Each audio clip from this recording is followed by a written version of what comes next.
The time has finally arrived. Have we got the confirmation that we've been waiting for that the bulls are back in charge and then we should be expecting upside movement for Bitcoin? I know it's been up and down. We're looking for the probability. We're looking for the objective information that gives us the signal, the green light that we should be getting higher highs. And today I'm going to do a bit of a deep dive on what we should find. So if you like today's content, like, subscribe, hit the bell notification. If you don't know me by now, my name is Jiggy. I'm the award-winning author of The Extraordinary New Venture Capital Opportunity, How to Invest Like a Pro. Been trading cryptos for 4 years, but currencies for over 15. Featured in the best-selling book, High Probability Trading Strategies, back in 2008. So we can see the chart.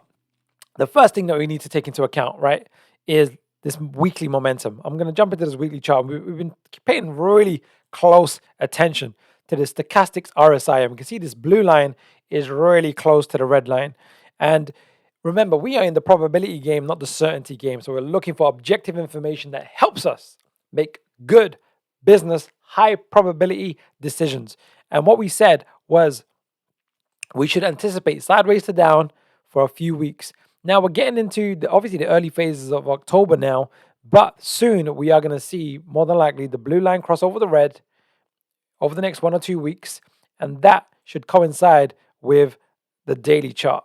So what we have clear, it's been a bit confusing, to be honest. Like looking at the chart patterns over here, this does not look like a typical corrective wave. So we almost got to take this with a pinch of salt and look at the information that is clear. One is the weekly momentum is oversold, but the daily pattern is quite clear on this part of the market. What we have here is a 5-wave sequence. I was anticipating a deeper correction, but the weekly is deeply oversold, and we have had this big movement to the upside. And we said we're in this key range over here, but the very fact of the matter is, if I can just bring this up over here, the fact that the price has gone above this point over here, this particular point over here, would put the probability in the favor that we're going to go on to see higher highs over the coming weeks. So today, we want to cover when. When is that likely to occur? And when is the rest of the market? And then we can start now looking, because we've been patient for the last few weeks, patient for opportunities. Now we can start looking at where is the biggest opportunities, because Bitcoin is like a leading indicator for the rest of the markets. So let's just, what I want to focus on here, let me just get rid of these lines. I just want to get rid of these. Get rid. We don't need you right now. I'm even going to get rid of this for a second, right? What we have to look at, I'm going to even reduce me. Let me reduce me. I need more screen gear. Can you reduce, please? Yep. Let's make me even smaller again. Right, that's fine. There we go. What we have as information is this 5-wave sequence. And we weren't sure at the time, is this an A, B, C, or is it just a 1, 2, 3, 4, 5? Now the very fact that we've had this movement to the upside, I've been thinking about this a lot, and the objective information is really that weekly indicator is oversold, so we now should really put our hats on for the upward movement of the market. What I anticipate happening next, again, is when this momentum, the daily momentum, goes to the oversold zone, so below this black line down here, and we get the next bullish reversal, it will more than likely be a continuation of the trend. We'll probably break above this high, and then the price action we want to look at is where is the price action likely to go. So first of all, you would have seen in my other video, sideways to down for around 2 or 3 or 4 days up until the 4th to the 6th of October. That's what we're anticipating. But I just want to do something very intricate, because you can do this with Elliot waves. And if you haven't done my Elliot wave and Fibonacci masterclass, is in the link below, and I cover how to read the psychology of the market, because more often than not, around 50-60% of the time, there are very identifiable patterns.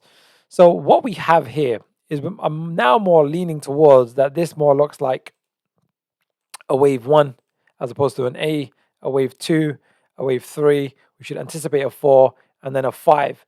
But then I want you to ask the question, a 5 of what? A 5 of what?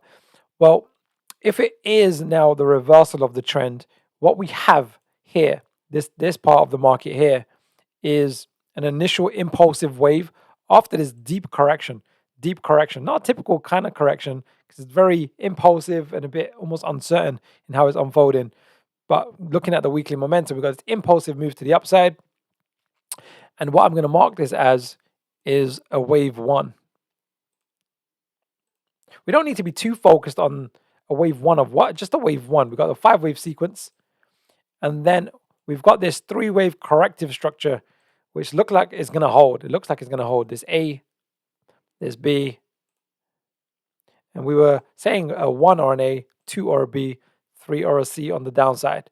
And I was actually anticipating further downside movement, but it just didn't happen. We had a movement to the upside.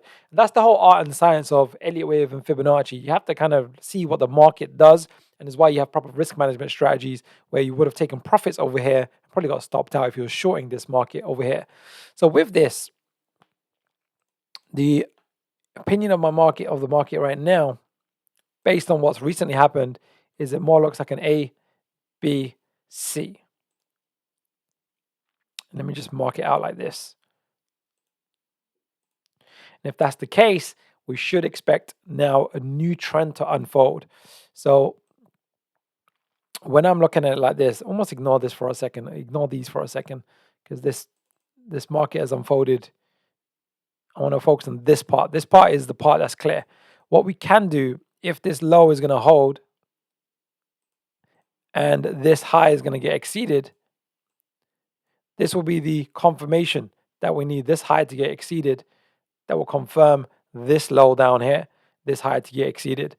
But what we can do now is project with high probability, if this occurs, where are the two price targets? Where are the two price targets? We're at wave one.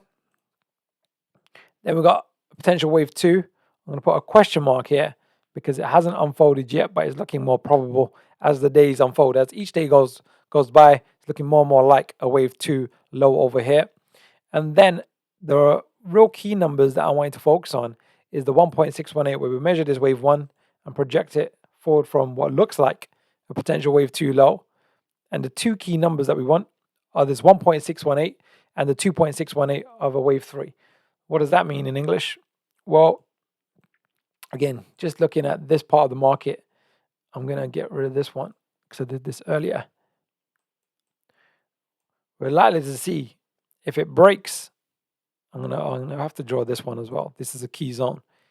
If price breaks above these key zones, then the typical price range is 77,500 up until 100,000. We may see a 6-figure Bitcoin. How long does a wave three tend to take to unfold? Well, often it mimics the wave one in terms of time as a minimum. So we can actually measure this wave one, project it forward from this wave, potential wave two low. And the date that I have is around 4 weeks, 4 or 5 weeks. It could really take off. And Bitcoin, as we know, can move very, very fast. But it means there might be a lot of optimism coming back into the markets. So that is looking more and more probable as the days unfold. And again, it's probably going to coincide with the momentum going to the downside and then to the upside, breaking this high over here. We'll probably then see a bit more of a correction, and then a wave three, which will tend to be quite explosive if that occurs, something like this. Another thing I wanted to just look at it as well is the typical maximum for a wave three. Typical maximum in terms of time is if we measure this wave low to this high, and then to this low, and project that forward, we've got this zone over here. I know it's quite broad. It's very broad, in fact, but I'm going to keep it broad for now until we get more data, because we don't need to get too anal until we see a clear break above these regions. So Bitcoin, it looks like the bulls are back in town. We're not there yet. I know in my other video we said, look, we need to see where we're at by the 4th to the 6th of October. But the likelihood is, if we do get this bullish reversal, which is likely, and the price does not go below this point here, we're likely going to see sideways to down. So one other thing I wanted to cover as well, I'm just thinking on the spot, is, let me just get rid of this. I just want to really, really zoom in on this here. There's something called the principle of alternation.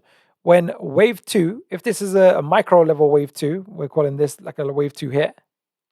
When it's clean and a really clean, simple ABC, what I mean by this is, look, it's very clean. A, B, C.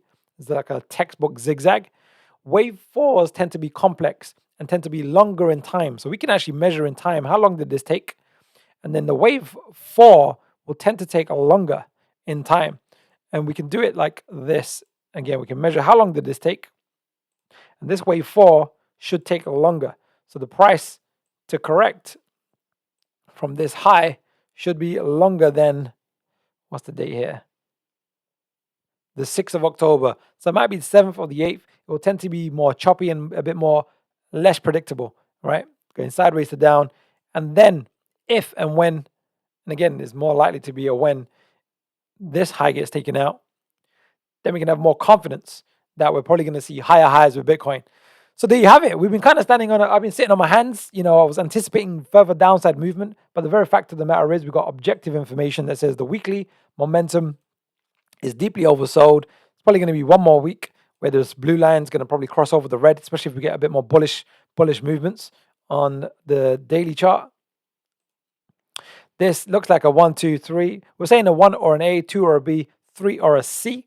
However, the very fact that it's gone into this range over here and yeah, sideways to down, in my opinion, the probability goes towards this low over here should hold. Now it's, if price goes below this low, we need to reevaluate. We might get some type of complex correction, but because the weekly momentum is going to turn, is to be now patient for the next bullish reversal. So now may be a good time to start looking at what is looking very healthy from a corrective standpoint that might have a lot of potential. Top 10, top 20 coins, top 50 coins, top 100 coins. If you're trading Bitcoin, I would say wait for the next bullish reversal and then look for a next setup, especially if it doesn't go below, what's this price here? This high is 44,858. If it doesn't go below there, then upside is going to be the high probability. So if you like today's video, like, subscribe, hit the bell notification. If you haven't already, take my free Elliot Wave and Fibonacci masterclass. It covers these wave 2s, these wave 3s, these wave 5s, these wave 4s, and a few of the very key rules that can really, really help us. Let's finish on a quote. Which one should we go for today? I want to go for, let's go for chapter 5. I've read this one a few times, but I'm going to read it again. Simplicity is the ultimate sophistication. Leonardo da Vinci. So to keep things simple for myself when I'm reading the markets, we use momentum, ideally 2 time frames, weekly and daily. Right? I like to look at the bigger swings, my personal preference, but the same applies for lower time frames, daily and hourly and 15-minute charts, depending on what type of trader or investor you are. I'm looking at Fibonacci price, Elliott wave pattern on 2 degrees, and where it's appropriate, Fibonacci time. When those 4 things coincide, we get high probability. So Bitcoin, I'm looking for more upside movement. I think it's going to look healthy. Yeah, it is what it is. I was actually half hoping for further downside movement for the markets to have much more opportunities. But I don't think, looking at the markets right now, it looks more likely that the low is going to hold. So we should anticipate next 3 to 5 days, maybe even a few next weeks, more sideways to up. All right, there you have it. Like the video. I appreciate you. And I will see you very, very, very soon. I'm trying to multitask here. Got this new process going on where I want to get you more content. So I'm smoothing out my process. Let me know, by the way, how you find this setup. I've got this new mic. How's the sound? How's the lighting? How's the camera?